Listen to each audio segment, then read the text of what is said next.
Hey, everybody. Welcome. My name is Matt Robinson, the Gregarious Hermit. So, I'm continuing with my discussions about my book, Understanding Happiness. And for the last 3 days, we talked about the reasons why our mind seems to make us unhappy. And I covered details of the list, which is basically a primitive function to keep track of our experiences and categorizing them as either good or bad for us, and how our modern society kind of hijacks that list with a bunch of things that we haven't experienced in real life, but we've seen them on TV and the internet. And now they become wants and desires. Then I also talked about our phenomenal problem solving abilities, which that's really great. We can send people to the moon and do really amazing things, but we should be able to turn that function off when we're not using it. But again, because of the way that our society has evolved over time, almost everything in our modern landscape looks like a problem that needs solving. And they're not difficult problems. They're basically decisions between do I buy this kind of apple or that kind of apple? But it still uses the same primitive mechanism that was used for survival many, many years ago. And both of those functions are on pretty much all the time now. So we're constantly going around judging everything and categorizing things as good or bad. Now, the third thing that our mind does, which is the thing that really gets us into trouble with the list and problem solving, is our ability to avoid threats when we're confronted by something. And again, in our ancestral survival situation where we were hunting and gathering in the forest, if we came across a bear, we would have to instantly freeze and figure out what advantage we might have in that situation to evade being eaten or somehow attack the bear or defend against the bear. And it's that mechanism that, combined with the first two parts, causes all of the conversations in our head. Basically, we don't really fear physical confrontations anymore, and all of our threats are perceived threats. And it's basically, we have this fear of judgment because our mind kind of judges everything that we see. We also fear being judged ourselves. And so almost all the conversations in your head, you are either attacking somebody else by basically judging them or criticizing them, defending your own actions when you perceive somebody else might be judging you. And then the other thing is counterattacking them if you can't think of a justification for why you're doing what you're doing or why you did things a certain way. And then the last one is narrating your life experience as though you're talking to somebody about basically everything that you're doing. And it's the same thing, though. You're basically fearing judgment and justifying why you're doing what you're doing, basically saying that your way of doing things is the best. And so you're explaining to somebody what you're doing and why you're doing it. So if you understand those concepts, then you can understand that most of those conversations that you have in your head are completely unnecessary. So you should feel comfortable and you should feel safe ignoring them completely. Now, the last part of the book covers the three things that I think are fundamental to silencing your mind and actually learning to ignore those conversations completely. So the first thing I want to talk about today is meditation. It's a classic remedy for stress and for silencing the mind. However, I think there's a lot of misunderstandings about what meditation is. In my book, I use meditation as a way to release the stress from your body. Whenever you think of whatever it is you think about, your body does respond in a certain way. So if you think angry thoughts, you will get a little bit of adrenaline and all of those harmful chemicals flowing around your body. So whenever you think of something, your body responds in a similar manner, maybe not to the extent as if you were having a real confrontation with somebody. But releasing all of that built up stress and tension during the day is the first part of meditation. The second part of meditation is not necessarily to silence the mind, but to just observe the mind. So you're building the skill of just observing the thoughts. in a very neutral, very passive way. You're trying not to engage with the thoughts and continue the story, but just observe how your mind works so that you can actually see those four types of conversations running through your mind. And then once you kind of see that that's what your mind is doing, then it's a bit of okay. And that's where the other two parts of the book really come in handy and will give you the motivation to want to do those things wholeheartedly. So meditation, we'll do just a very short meditation right now, but fundamentally, meditation is like a spectrum of experiences, starting with physical relaxation through mental relaxation, and then through to spiritual experiences and ultimately enlightenment. But we're not worried about the spiritual stuff or the enlightenment at this point. Right now, we're just going to do the physical relaxation. And fundamentally, if you get physical relaxation um, down properly, and if you actually spend the time to make sure that that happens, then those other things will just occur on their own. If you try to have spiritual experiences, or if you go into a meditation wanting that, then it's not likely to happen because basically you just gave control back to your mind. And a lot of people get frustrated with meditation because it doesn't seem to be working for them. But the frustration you're feeling is just another story in the mind. And again, once you understand that, then you can kind of ignore it and just keep going. So the first thing with meditation is making sure that your environment is conducive to meditation. It doesn't need to be completely silent, but it should be a space where you can't hear people speaking, because your mind is going to want to listen to that conversation and try to interpret and understand what's going on in the other room. If the TV is on, you're going to kind of tune into what's going on the TV. So the room doesn't have to be perfectly quiet, but it does have to avoid conversation and avoid sudden noises as well. Any sudden noise that comes into that space, you're going to get distracted and say, oh, what was that? So again, even if there's an air conditioner or noise or just a general hubbub in the background, that's fine. That's not a problem. But sudden noises and people speaking are a real kind of no-no with meditation.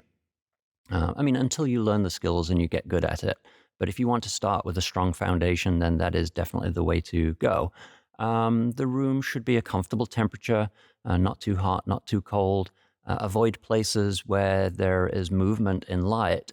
So if your window faces a street and as cars drive by, they create shadows or you get reflections, that kind of movement or change in the light in the room is also going to distract you the same way that the sound will. Don't meditate when you're hungry or when you just ate a big meal. Those physical sensations will distract from your meditation. And, wear very comfortable clothing so that they don't distract you. No tight clothes that as you start to calm down, everything else about your physical experience, even little things will start to become a distraction. So one of the fundamental things as well with meditation is the posture that you sit in. A lot of people think that they have to do lotus position, which that's actually ideal for meditating for a lot of different reasons. But if, like me, you were brought up sitting on couches and chairs, then lotus position is kind of uncomfortable.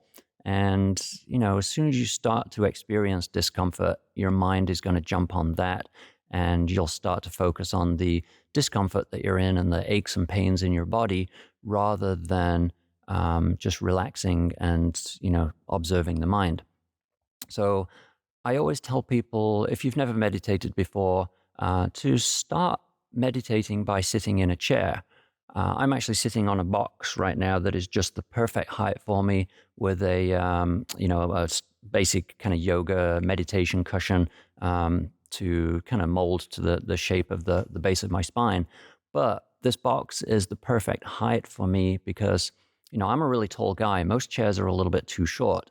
And what you want to do is make sure that your feet are flat on the floor and that your knees and your hips are at right angles.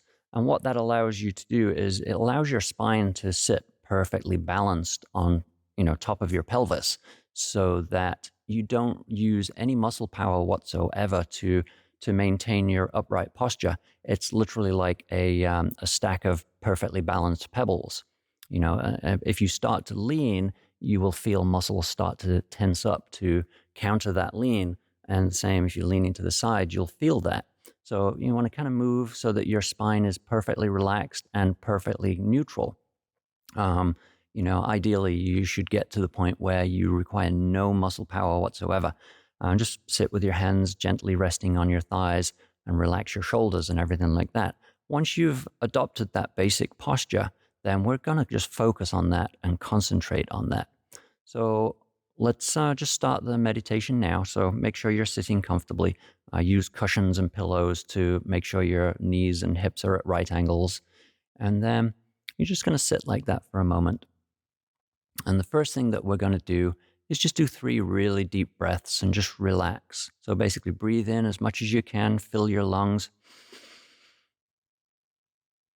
and then just slowly let that air out of your lungs, breathing out through your mouth, just gently, just slowly, not forcefully or anything like that.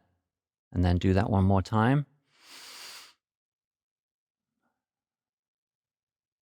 And each time that you breathe out like that, just allow your body to relax. Just feel your shoulders relax as you breathe out like that. And do that one more time.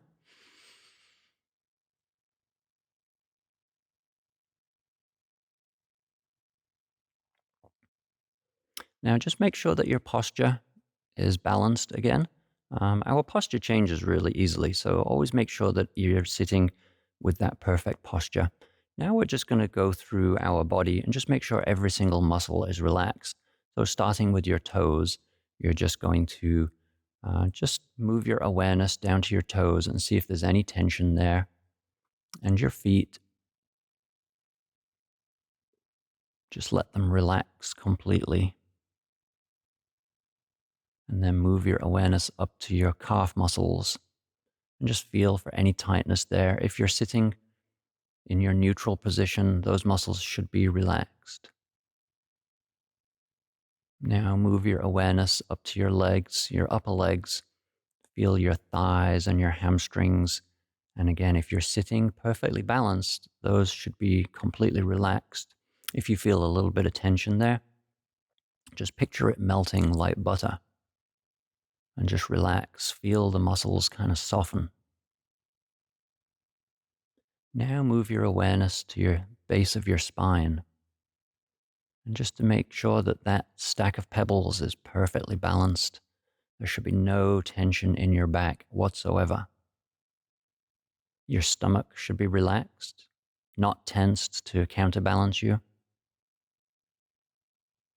Now move up to your shoulders and your upper back. Now, this is an area where we generate a lot of tension throughout the day when we use our cell phone or when we sit at a computer for a long time, or even driving in the car. The shoulders really tense up quite a lot. So just relax them. Each time you breathe out, just relax those muscles a little bit more. Now move down your arms to your hands. And again, just move your awareness there and see if there's any tension whatsoever.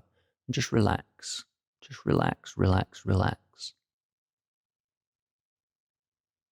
Now moving back up to your shoulders, just check that when you relaxed your hands, you didn't tense your shoulders again. And check your neck. Your neck is part of your spine and it should be perfectly balanced with your head perfectly balanced on top. Again, the more you can balance, the less muscle power is required to maintain that. And once you release that muscle tension, then you're releasing the stress in your body too. You're telling your body that you feel safe and that you're not in any danger. And so it will relax. Now move your awareness to your face. Just check your jaw. Check your eyes and your forehead. Make sure that you're not squinting and frowning. Just relax. And then finally, just double check your jaw, your neck, and your shoulders. Again, these tense up really easily without too much thought, and they will stop you from having a wonderful meditation. So just relax those muscles.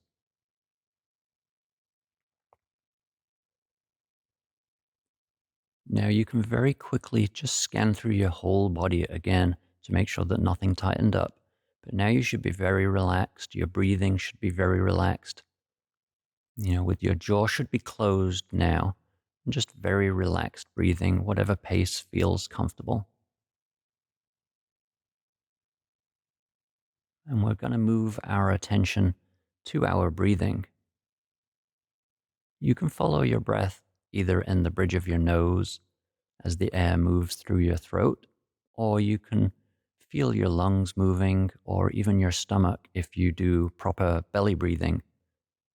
But wherever you can feel the air moving the best, just focus on that one spot. And you're just going to focus on the air moving in and gently moving out.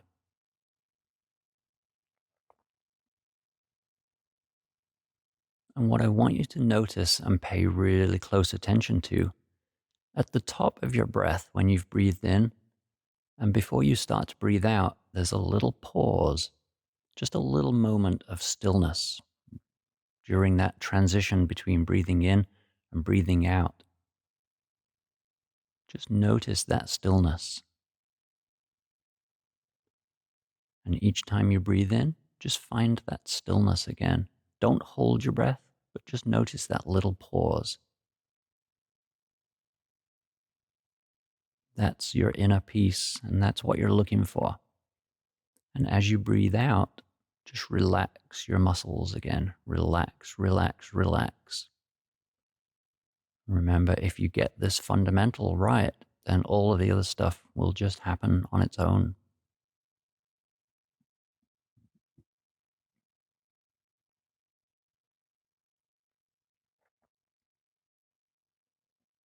So again, each time you breathe in, just notice that stillness at the top of your breath.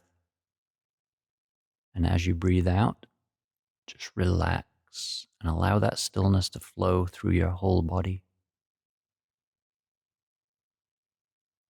Now just continue like that, noticing the stillness and relaxing.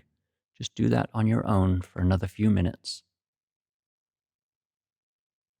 And each time a thought comes into your head, just go right back to noticing that stillness and breathing out and relaxing. If you end up following one of your thoughts for a while, don't get upset with yourself. That's just your mind judging again.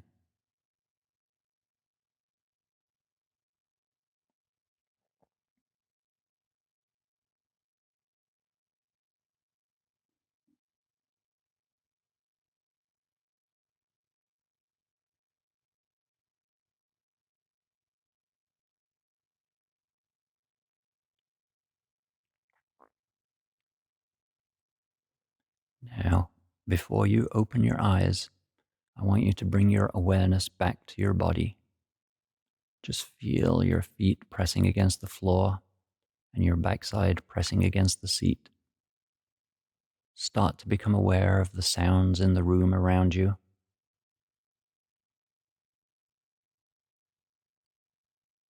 Now, just open your eyes when you're ready, but still hold on to that peace within you. And I want you to acknowledge one simple fact, that nothing has changed about your physical experience. You may have been stressed and anxious and overwhelmed before you started the meditation, but now you're filled with peace. And all of that stress should have disappeared. But nothing physically changed about your circumstances. You still have bills to pay, laundry to do, shopping to do, dinner to cook. You may still be behind on your mortgage, but so nothing has physically changed about your experience of the world, but within you is now peace, and you're experiencing peace.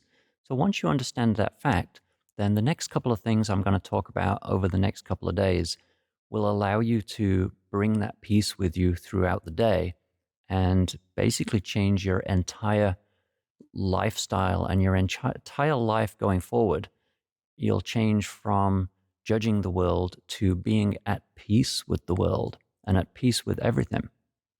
Okay, so that was my lesson on meditation. And again, if you get the basics right, then all of the other stuff will start to happen. It may not happen right away. And again, you should absolutely not have any expectations to have a spiritual awakening or, achieve enlightenment. As soon as you start to go into meditation with those kind of thoughts, then you're giving control back to your mind again. So just stick to the basics. Just relax your body physically and then just focus on your breathing. That's all you have to do. And again, any story in your head saying how bad you are or how terrible you are at meditating, that's just a story that your mind is creating. It's just judging your experience again and telling you that you're no good at it. But, you know, the thing is with meditation, you're trying to get peace from your mind and trying to get a break from your mind. So listening to your mind at that point is pointless. So just ignore it. And again, try to practice that every day. You can do that at night before you go to bed to release the stress from the day. Or if you want to start the day with a meditation, it's absolutely wonderful. Just do it for as long as you need to. You can do it for a minute, you can do it for 20 minutes, you could do it for 2 hours, but just whatever feels right to you. And all right, thanks for watching, everybody. Have a really great day.